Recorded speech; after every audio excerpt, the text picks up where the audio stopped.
नमस्ते गजाननं भूतगणादिसेवितं कपित्तजम्बोफलहारभक्षितम् उमासुतं शोकविनाशकारणं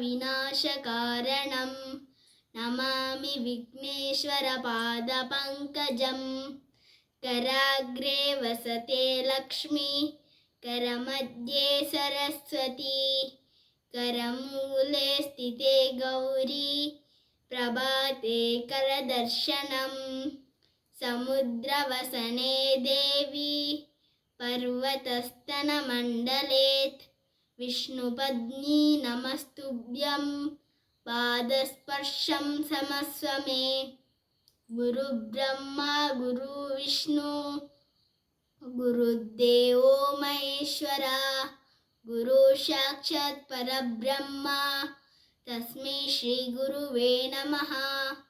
शुक्लांबरधरं विष्णुं शशिवर्णं चतुर्भुजं प्रसन्नवदनं ध्यायेत् सर्वविघ्नोपशान्तये वक्रतुण्डा महाकाय सूर्यकोटिसमप्रभा निर्विघ्नं कुरु मे देव सर्वकार्येषु सर्वदा सरस्वती नमस्तुभ्यं वरदे कामरूपिणी विद्यारम्भं करिष्यामि सिद्धिर्भवतु मे सदा श्रीराम राम रामेति रमे रमे मनोरमे सहस्रनाम तत्तुल्यं रामनामवरानने पूज्याय राघवेन्द्राय सत्यधर्मरताय च भजतां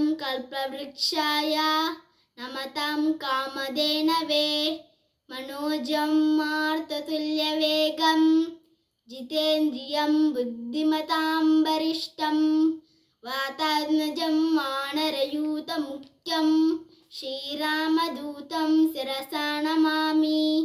नमः सूर्याय चन्द्राय मंगलाय बुधाय च गुरुश्च शुक्र शनिभ्यश्च रावे केतवे नमः। नमस्तेऽस्तु महामाये श्रीपीठे सुरपूजिते शङ्खचक्रगदाहस्ते महालक्ष्मी नमोऽस्तुते सर्वमङ्गलमाङ्गल्ये शिवे सर्वार्थसाधिके शरण्ये त्र्यंबके गौरी नारायणी नमोस्तुते मूलतो ब्रह्मरूपाय मध्यतो विष्णुरूपिणी अग्रतस्मिनी वरुप्राय वृषराजेति नमः।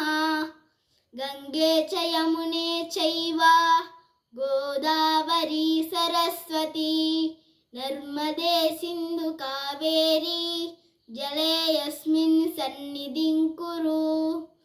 अन्नपूर्णे सदापूर्णे शङ्करप्राणवल्लभे ज्ञानवैराग्यसिद्ध्यर्थं भिक्षां देहि च पार्वती माता च पार्वती देवी पितो देवो महेश्वरा बान्धवाः श्वभक्ता च सदेशो भुवनत्रयम्।